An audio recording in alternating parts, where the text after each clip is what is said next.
नर्मदे हर दोस्तों, हर हर महादेव। हम हैं तपोवन में, गुजरात में। तपोवन आश्रम है ये, ठीक है।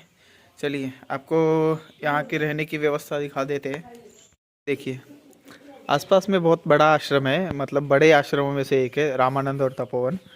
और ये दोनों हॉल खोले जाते हैं। हम यहीं पे थे परिक्रमावासी के लिए।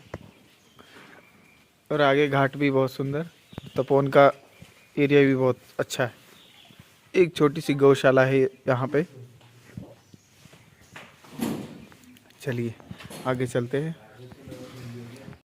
देखिए दोस्तों, ये सुंदर सा आश्रम तपोवन, सुंदर आश्रम है। रामानंद आश्रम भी इसी के पास में है। मेरे राम तेरा। हम तपोवन से थोड़ा सा दूर आने के बाद में एक हनुमान जी का मंदिर यहाँ पे लगता है। उसके बाद ठीक गोपालेश्वर तीर्थ का बोर्ड लगता है। बोर्ड थोड़ा पुराना है, देखिए आगे बोर्ड है एक छोटा सा।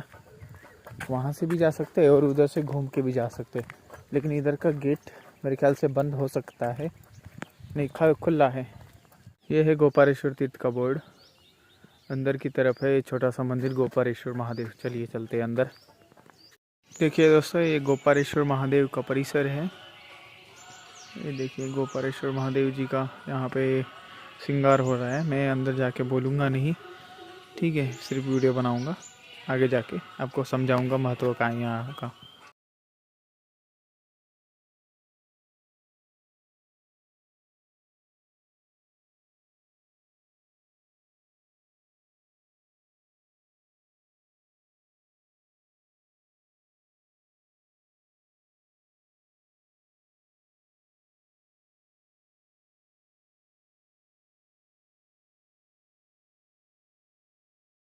दोस्तों, गोपालेश्वर तीर्थ का ऐसा महत्व है कि यहाँ पे भ्रमण करते हुए कामधेनु जी आए थे, ठीक है। उन्होंने यहाँ पे शिवलिंग स्थापन करके और उनसे दूध का अभिषेक करा था शिव जी का। उसी वक्त शिव जी उनके नाभि से प्रकट हुए थे और बोले, कामधेनु जी हम आपसे खुश है, वर मांगिए। तब कामधेनु जी ने वर मांगा कि जैसा मेरा कामधेनु नाम है, वैसे जिसकी जो भी कामना हो मैं पूरी कर सकूं, इस काबिल मुझे बना दो। तो उन्होंने वैसा ही किया। फिर उसके बाद शिवजी विलुप्त हो गए। फिर उसके बाद से कामधेनु गाय जो भी जिसके पास भी रही, उसकी सारी कामनाओं को पूर्ति करते रहे। ये कामधेनु जी की तपस्या का फल है। तो ये गोपेश्वर महादेव वही यही महत्व है उनका, और इसीलिए तब से अभी तक वो चलता आ रहा है। और तीर्थों में नर्मदा पुराण में भी इनका उल्लेख है, गोपेश्वर तीर्थ नर्मदा जी के किनारे। दोस्तों, हम रोड से जा रहे हैं क्योंकि मैया के किनारे जल भरा हुआ है। इस वजह से अब वहाँ से रास्ता इस वर्ष तो नहीं है, इधर से, ठीक है। कभी जल बढ़ता है, कभी कम हो जाता है, ऐसा होता रहता है। इस वजह से नहीं है अभी तो, इसलिए मैं अभी डायरेक्ट अगले तीर्थ की तरफ जा रहा हूँ। थोड़ा सा अंदर जाना पड़ेगा तीर्थ के दर्शन करने। केदारेश्वर जा रहा हूँ मैं, ठीक है। तो उधर जाएंगे ज़रूर दोस्तों। और दूर से जाना पड़ा तो क्या हुआ, लेकिन तीर्थ के दर्शन करने के लिए जाएंगे ज़रूर, ठीक। और आपको भी कराएंगे। हम ज़्यादा से ज़्यादा क्या है, हम परिक्रमा तो कर नहीं सकते। देखिए ये परिक्रमा तो है नहीं, क्योंकि बहुत सारी चीज़ें हम छोड़ दिया है।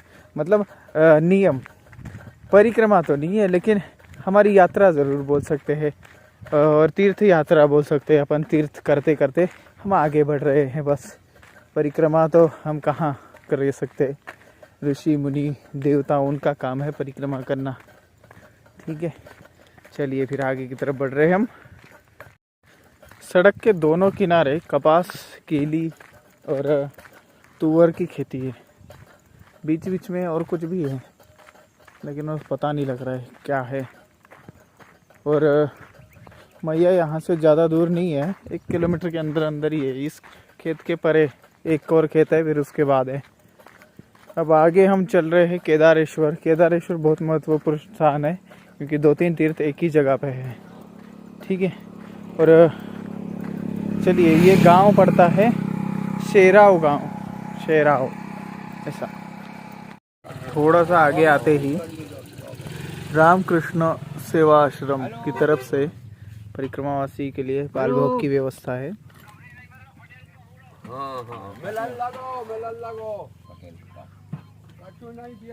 तो मैं शेराव गांव से किनारे की तरफ जा रहा हूँ और ये कच्चा रास्ता है। तो परिक्रमा मार्ग का बोर्ड दूसरी तरफ लगा हुआ है, वो रोड से जाता है रास्ता, लेकिन मैं किनारे उतर रहा हूँ। और यहाँ से शूलपाणेश्वर मंदिर बोल के एक मंदिर है, लेकिन वो दूसरा तीर्थ हो सकता है, नाम बदल दिया गया हो बाद में, लेकिन देखेंगे जाके कि भाई क्या है इनकी हिस्ट्री।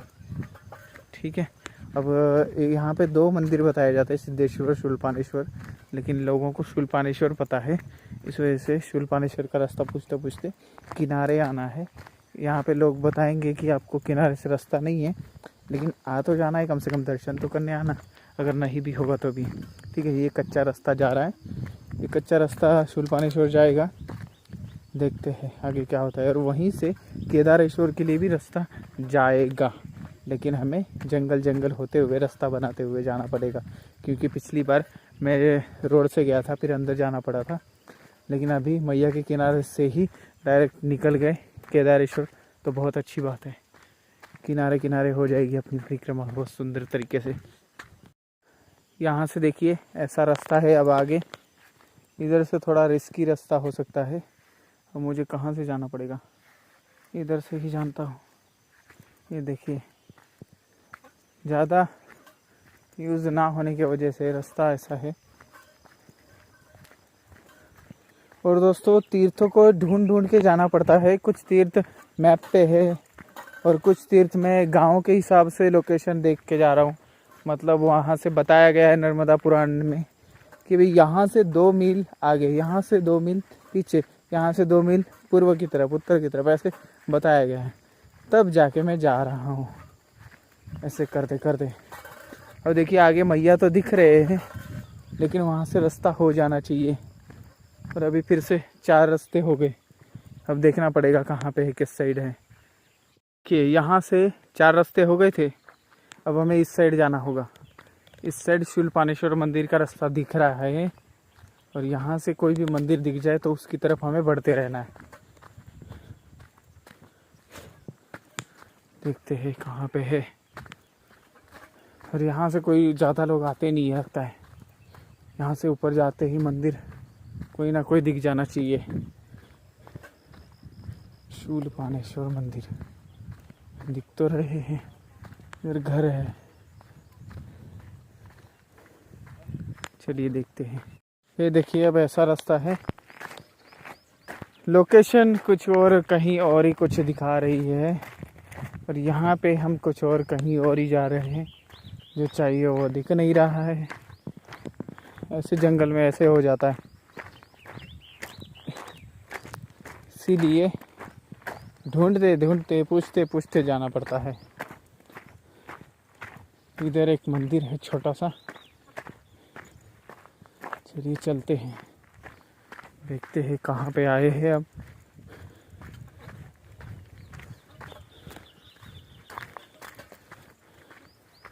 ये देखिए यहाँ पे एक मंदिर है,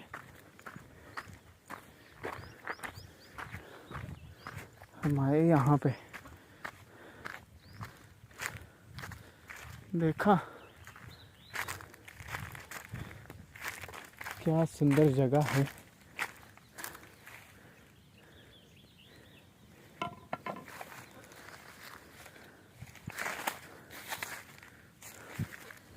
यहाँ पे कुल देवता या ग्राम देवता का है।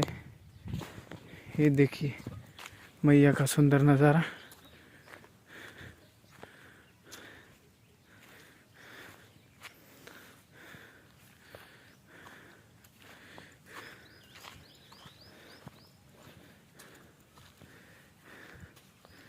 ये है शायद शूलपाणेश्वर भगवान। चलिए फट से जाके देख के आता हूँ। देखिए ऐसे रास्ते से होते हुए मैं उस मंदिर की तरफ जा रहा हूँ।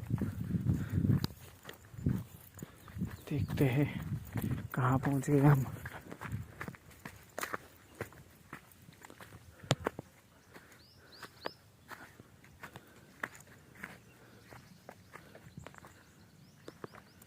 तो बंदर भी है बहुत बड़े। दोस्तों ये देखिए यहाँ पे आ चुके हैं हम। ये शूलपाणेश्वर बोलते हैं शेराव में। मंदिर नया है लेकिन शिवलिंग आपने देखा नहीं होगा, ऐसा है। ये देखिए, दर्शन कीजिए इनके, महादेव जी के।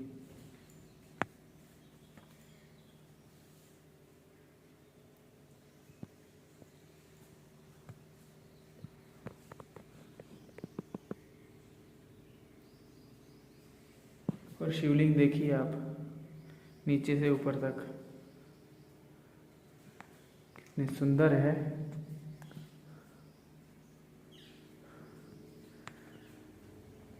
और यहाँ पे विट्ठल रुक्मिणी जी की मूर्तियां हैं, ये देखिए। यहाँ पे माता जी दुर्गा जी हैं, सुंदर, बहुत सुंदर। दोस्तों यहाँ पे शेराव में इस मंदिर को बोला जाता है शूलपाणेश्वर मंदिर, ठीक है। लेकिन मैं इनके बारे में बता देता हूँ। ये नाम का अपभ्रंश होके इस शूलपाणेश्वर इन्होंने बोला, लेकिन ये है यहाँ से 2 मील, मतलब कहाँ से, गोपालेश्वर से 2 मील दूर पे शंखचूड़ेश्वर तीर्थ है। तो मुझे अंदाज़ा है कि यही वो तीर्थ है शंखचूड़ेश्वर, ठीक है। क्योंकि शिवलिंग इतना प्राचीन देख के मुझे अंदाज़ा लगा, और कोई शिवलिंग यहाँ पे इतना प्राचीन नहीं है। केदारेश्वर और गोपालेश्वर के बीच में एक शिवलिंग तीर्थ था शंखचूड़ेश्वर, तो यही है वो शंखचूड़ेश्वर महादेव। और ये शंखचूड़ नाग की तपस्थली माना जाता है। यहाँ पे दूध से अभिषेक करने का बहुत महत्व है, ठीक है। और मृत्यु दोष से यहाँ पे मुक्ति मिलती है, ऐसा माना जाता है। ये यहाँ का महात्म्य है, शंखचूड़ नाग की तपस्थली शंखचूड़ेश्वर महादेव, ठीक है। इसका नाम का ये हो के शूलपाणेश्वर बोलने लग गए गाँव में। आप अगर शूलपाणेश्वर मंदिर पूछोगे तो बता देंगे यहाँ पे, ठीक है। आइए आनंद लीजिए यहाँ पे। चलिए दोस्तों, अब यहाँ से हम चलते हैं। और ये परिसर है, यहाँ पे कम ही कोई आता नहीं लगता है, अभी तक तो कोई दिखा नहीं है। फटाफट चलते हैं, वहाँ पे बैग रख के आया था। और अभी ये नया मंदिर बन रहा है। आप अगर पूछते पूछते आएंगे तो ही यहाँ पे आ पाएंगे, नहीं तो नहीं आ पाएंगे, ठीक है। तो कोई नहीं है लगता है। ये है शूलपाणेश्वर शंखचूड़ेश्वर महादेव। चलिए चलते हैं, अब आगे चलते हैं। कहाँ से जाए रास्ता भी कोई बताने के लिए नहीं है, लेकिन यहीं से हम केदारेश्वर जाएंगे। अब धीरे धीरे जाएंगे। थोड़ा सा क्या है, जंगल का रास्ता है, रास्ता भटक जाते हैं, लेकिन मैया को देखते देखते इस साइड जाएंगे। एक बार मैया का किनारा मिल जाए ना हमको, बस फिर हो गया काम। फिर तो ऊपर नीचे होते होते मैया के किनारे तो निकल ही जाएंगे, क्योंकि मैया के किनारे ही तो है केदारेश्वर। यहाँ से किनारा ना बहुत नीचे है, हमें नीचे से कैसे जाना है अब सोचना पड़ेगा। चलिए, ये देखिए, यहाँ पे मैं छोड़ के गया था, यहीं पे है। अब चलते हैं हम किनारे की तरफ, नीचे से उतर जाते हैं। यहाँ पे एक बड़ा सा खाई है, उसको पार करके हम निकल जाते हैं आगे। ये देखिए, ये भी सुंदर मंदिर है, यहाँ से दिखते हैं। तो आप यहाँ से आ सकते हैं। शेराव गांव में अंदर की तरफ आना पड़ेगा, लोग बताएंगे नहीं दोस्तों, यहाँ पे खुद से ही आना पड़ेगा, ठीक है। शंखचूड़ेश्वर महादेव, शूलपाणेश्वर महादेव से पीछे आके थोड़ा सा फिर से हमने मैया का किनारा पकड़ लेना है। मैया के किनारे से रास्ता ठीक है, क्योंकि क्या है, ऊपर नीचे तो होगा ही, लेकिन खेत खेत से जाओगे तो रास्ता भटक जाओगे। इस वजह से अपन यहीं से जाएंगे, मैया को देखते देखते किनारा फॉलो करेंगे ना, तो सही चले जाएंगे। चलिए, मैया के किनारे से देखिए, ये हमारे लिए नया ही रास्ता है, क्योंकि पहली परिक्रमा में ये रास्ता हमसे छूट गया था और हमें बोल दिया गया था ऊपर से चले जाओ, उधर से रास्ता नहीं है। लेकिन अब की बार ऐसा नहीं हुआ, हम किनारे आ ही गए। रास्ता थोड़ा सा ऊपर से है, थोड़ा संभल के चलना पड़ेगा क्योंकि नीचे थोड़ा नीचे ही है, ज़्यादा ही नीचे। और यहाँ पे माता जी का सुंदर स्वरूप दिखाई देता है हमें, बिल्कुल नीले नीले कलर में, बहुत सुंदर। और ऐसे करते ऐसा ही रास्ता हो रहा, कितना आनंद आ जाए ना पूरी परिक्रमा में। देखिए दूर दूर तक मैया का नज़ारा दिख रहा है यहाँ से। मैया का स्वरूप तो हर जगह है, होता ही सुंदर है।